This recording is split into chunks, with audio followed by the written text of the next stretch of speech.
Yeah, that he's as we take a phone. Everything is she only will return and give it that his phone. Then take it from me. Then the dowry and everything. They are asked. Actually, I don't have any doubt. This Kavita's death is not a nature. It is a murder. यहाँ पर कविता जो advocate कविता जो है उसके सिर पे दो घातक इंजरीज थी।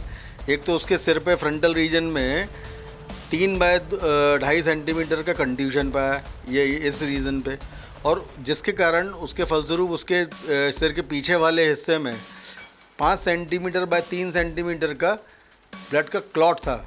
वहाँ के चौकीदार का स्टेटमेंट है कि 10 बजे ये लोग लेकर के निकल गए। तो वहाँ से जो मिलिट्री हॉस्पिटल की दूरी जो है सिर्फ 5 मिनट की दूरी है, गूगल मैप के हिसाब से सिर्फ 5 मिनट की दूरी है। और वो 5 मिनट की दूरी जो है इन्होंने तय करी है 3 घंटे 9 मिनट में। 50% ब्लॉकेज पे अगर कोई आदमी अगर मर जाता है तो 35 साल की उम्र से बड़ा कोई भी आदमी इस भारतवर्ष में जीवित नहीं होता। 3 महीने की शादी में कुल 8000 सेकंड लड़की से बात करी है, और जबकि इंदौर की एक प्राची मित्तल करके एक लड़की है उससे करीब 100 घंटे करीब बात करी है उसने। भोपाल का त्विषा शर्मा डेथ केस सबके ज़ुबान पर है, चर्चा पर है, लेकिन जबलपुर में ही एक नवविवाहिता की शादी के 3 माह के भीतर ही संदिग्ध परिस्थितियों में मौत हुई और उसके बाद उनके पिता इंसाफ की मांग कर रहे हैं। ये कहानी है एडवोकेट कविता नागार्जुना की, जिनकी शादी मेजर ओम नागार्जुना से हुई थी, और ये डॉक्टर मेजर हैं जो कि जबलपुर में जैक आरआरसी में पोस्टेड थे। और बड़ी संदिग्ध स्थितियां हैं। ये कहा जा रहा है कि जब मार्च 2025 में शादी हुई थी, लेकिन उसके बाद 9 जून को जब अपनी पत्नी के साथ यहाँ मेजर नागार्जुन पहुँचे तो जबलपुर में आने के बाद सिर्फ लैंड करने के बाद यहाँ एयरपोर्ट में जैसे वो बंगलो पहुँचे सिर्फ 5 मिनट में ऐसा बताया गया कि कविता की तबीयत बिगड़ गई और नज़दीकी अस्पताल ले जाने में तकरीबन 3 घंटे का वक्त लिया गया। और बाद में ये कहा गया कि उसे हार्ट अटैक से, कार्डियक फेल्यूर से उसकी मौत हुई है, कार्डियक अरेस्ट से मौत हुई है। लेकिन कविता को कभी इस तरह की हार्ट रिलेटेड कोई डिसीज़ नहीं थी, क्योंकि फुल बॉडी चेकअप भी उसका करवाया जा चुका था। कई तरह के सवाल हैं, और सवाल इसलिए गंभीर हैं क्योंकि इस मामले पर बार बार शिकायतों के बाद भी पुलिस की ओर से कोई एफआईआर लॉन्च नहीं की गई। और अब कविता के जो पिता हैं पी दक्षिणामूर्ति, वो इस मामले पर कार्रवाई की मांग कर रहे हैं। इस वक्त मेरे साथ हैं, चूँकि उनकी ओर से अब एफआईआर लॉन्च करने को लेकर, इस डिमांड को लेकर जबलपुर जिला अदालत में एक प्राइवेट कंप्लेंट फाइल कर दी गई है। कोर्ट के ऑर्डर की प्रतीक्षा है, लेकिन एक पिता अपनी बेटी के लिए न्याय मांग रहा है। इस वक्त मेरे साथ पी दक्षिणामूर्ति हैं जो कि चेन्नई से अभी यहाँ पर आए हुए हैं। Sir, why do you believe that your daughter was harassed and tortured for dowry? Yeah, that he's as we take a phone. Everything is she only will return and give it that his phone. So after that, Nagarjuna is asked to meet directly. Then a car, jewels and everything. His father also asked to meet that when they will come to my home. That's we already given to them everything. Okay, so we never denied that. There also we never denied. They take it from me. Then the dowry and everything. The harassment is there. The harassment is my daughter's. Everything is written in her notepad and everything. Then after only we come to know he got the harassment everything from the mother-in-law house. Okay, that same day, when they will come to travel in Jabalpur, the first day. Okay, first day, Nagarjuna and Kavidas will travel in Jabalpur. They will, the morning when we go to send up the Madurai airport, that day Nagarjuna asked to me the 2 crores for build the hospital. So there is also a dowry, but I say that it's not possible now. That is just now only that 3 months before only. Yes. 3 months before only the marriage will happen. I do a lot of expensive. That is right now is not possible. The first day we go to travel, we go and enjoy your life, and after that we go to decide that this is only day. Immediately his faces will changes. Okay, after that he never spoke to me, and when Kavita's death will happen, he never informed to me that his father only will make a call and say, okay, this, why he is with who is the responsible person? So I'm the first person we need to know what is happened to Kavita. Why he is make a call to his father? At the same time, his father and mother keep on calling to Kavita and Nagarjun through phone at 9:30 to 12. So they will say the lies. The persons they know come to know after 12:30. That is a lie. That the phone call registered is saying they keep on calling for 9:30 to 12. After 12:30 only will come to know that is. So there knows before also. So I don't know. That is I don't have any doubt. This Kavita's death is not a nature. It is a murder. The murder will malpractice for natural death. This is not a natural death. This you have the all evidences will our advocate will have. They will go to explain to you that everything. Her in-laws forced her to clean the toilet also. Yes, sir, that is a very small one. They will claim that Kavita will fall down in the toilet.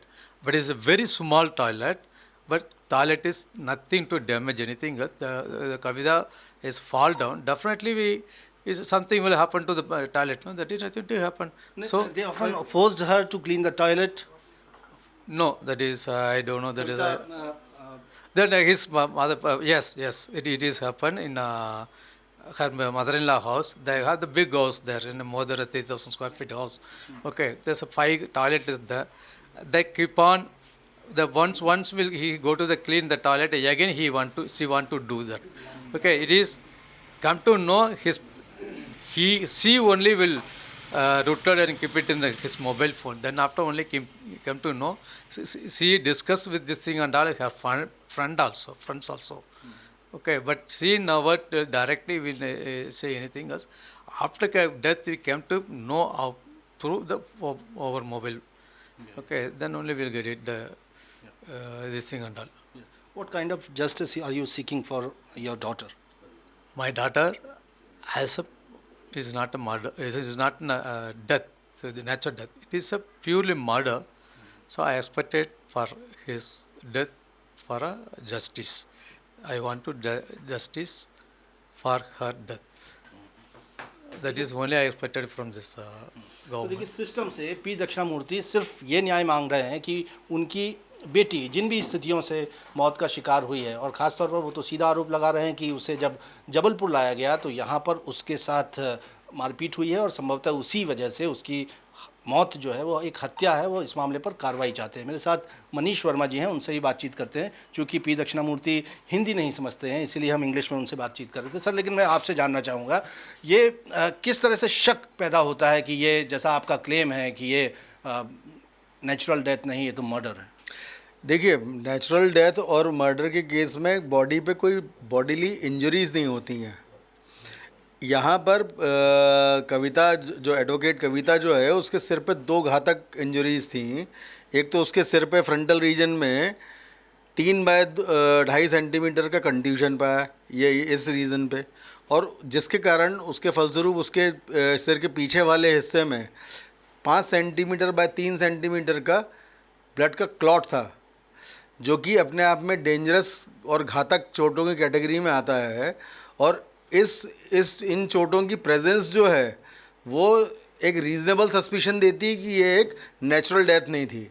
और दूसरी बात ये कि जब वो कविता जो है bathroom में 9:30 बजे गिर गई थी, उसके खुद के डॉक्टर मेजर ओम नागार्जुन के खुद के स्टेटमेंट के हिसाब से वो रात में 9:30 बजे बाथरूम में गिर गई, गिरने की आवाज़ सुनाई थी उसको। तो जैक RRC से वो 10 बजे निकल गया वहाँ से। वहाँ के चौकीदार का स्टेटमेंट है कि 10 बजे ये लोग लेकर के निकल गए। तो वहाँ से जो मिलिट्री हॉस्पिटल की दूरी जो है सिर्फ 5 मिनट की दूरी है, गूगल मैप के हिसाब से सिर्फ 5 मिनट की दूरी है। और वो 5 मिनट की दूरी जो है इन्होंने तय करी है 3 घंटे 9 मिनट में। तो 3 घंटे 9 मिनट तक या तो उस कार के सारे कांच बंद करके उसके सिर पे प्राणघातक चोटें ये कारित करते रहे, जिस कारण वो बेहोश हो गई। और बेहोशी की कंडीशन में उसको मिलिट्री हॉस्पिटल में एडमिट किया और उसको होश ही नहीं आ पाया और वो कोमा में चली गई और कोमा से वो सीधी गुजर गई। तो ये जो सारी चीज़ें जो है ना, ये एक रीज़नेबल सस्पिशन पैदा करती हैं और ये चोटों का जो की जो इंजरीज जो आई हैं, ये अपने आप में कंक्लूसिव प्रूफ देती हैं कि ये एक मर्डर है। और क्योंकि देखिए उसकी जो हार्ट डिजीज़ की कोई प्रॉब्लम इसलिए नहीं बोल सकते कि उसकी सिर्फ एक आर्टरी में, जो कि लोअर डिसेंडिंग आर्टरी जो है, उसमें 50% का ब्लॉकेज पाया। 50% ब्लॉकेज पे अगर कोई आदमी अगर मर जाता तो 35 साल की उम्र से बड़ा कोई भी आदमी इस भारतवर्ष में जीवित नहीं होता, क्योंकि हर आदमी को कम से कम 60% का नेचुरल डिपोजिशन होता है कार्डियक में, और सारी आर्टरीज में होता है। उसके तो सिर्फ एक आर्टरी में 50% का डिपोजिशन था, जो कि सफिशेंट नहीं है किसी आदमी को कार्डियक अरेस्ट देने के लिए। और उसकी कोई फैमिली हिस्ट्री भी नहीं है कि उसको कोई कार्डियक प्रॉब्लम थी। और 27 साल की उम्र में कार्डियक डिजीज से कौन मरता है? जी। और व्हाट्सएप चैट भी आपने कुछ देखिए पेश किया, वो क्या साबित कर रही है? देखिए व्हाट्सएप चैट जो है वो तो उनके लोभ को डिस्क्राइब करती है कि कितने लोभी लोग थे कि उन्होंने शादी में 100 तोला सोना मांगा, हमने 100 तोला सोना दिया। उनने बोला कि 20 लाख रुपए का हीरो का हार दो, हमने 20 लाख रुपए का हीरो का हार दिया। उन्होंने बोला कि टक्सन गाड़ी दो, हुंडई टक्सन 50-60 लाख रुपए की आती थी वो, तो हमने उनसे मिन्नत करके उनको रिक्वेस्ट करी कि हम XUV 700 दिला देते हैं।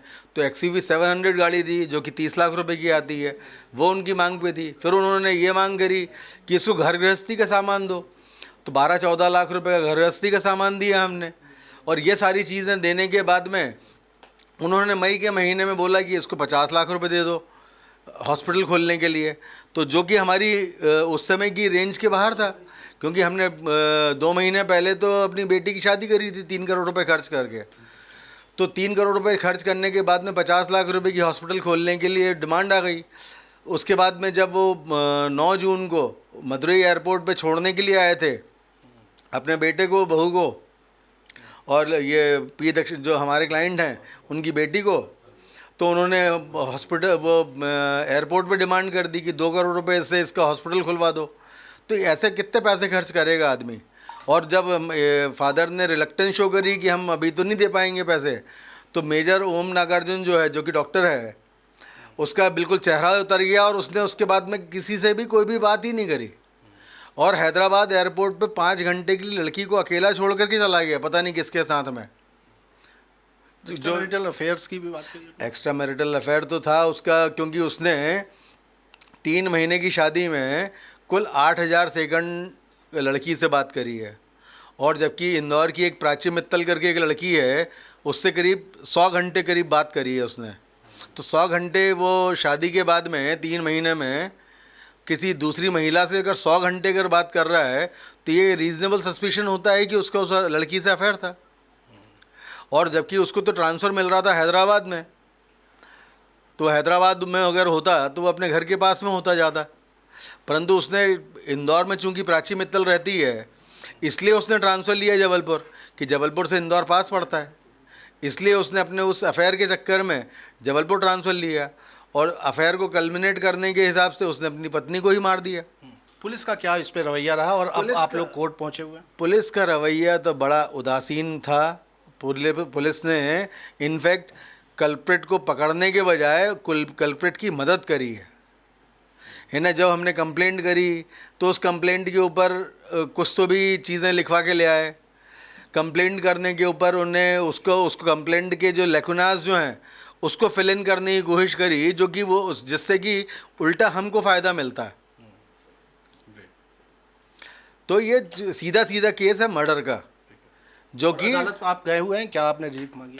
देखिए हमने परिवाद दायर किया था। परिवाद में चूँकि जुडिशल मजिस्ट्रेट फर्स्ट क्लास के सामने लगाया, तो जुडिशल मजिस्ट्रेट फर्स्ट क्लास ने एक सुप्रीम कोर्ट के माननीय जजमेंट को दरकिनार करते हुए उसने बोला कि हम इसमें स्टेटमेंट रिकॉर्ड करेंगे, जो कि माननीय सुप्रीम कोर्ट के दिशा निर्देशों के हिसाब से चूँकि गलत था वो ऑर्डर, तो हमने उस ऑर्डर के अगेंस्ट में रिवीजन फाइल करी है। उनने बोला कि हम पहले स्टेटमेंट रिकॉर्ड करेंगे।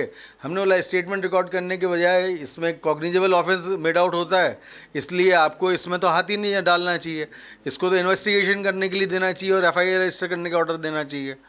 परंतु उनने उस जजमेंट को माना नहीं, इसलिए हमने उसमें रिवीजन फाइल करी है। तो अब रिवीजन फाइल की गई है और FIR रजिस्टर्ड करने की मांग की गई है और देखना होगा कि अपनी बेटी के लिए इंसाफ मांग रहे इस पिता की मांग पर अब लीगल प्रोसीडिंग क्या होती है। हालांकि इस मामले पर जिन भी पक्षों पर आरोप लग रहा है वो फिलहाल कोई औपचारिक बयान जो है वो नहीं दे रहे हैं और प्रतीक्षा, चूँकि मामला अब कोर्ट में है, लिहाजा इंतज़ार जो है वो कोर्ट के फैसले का ही है।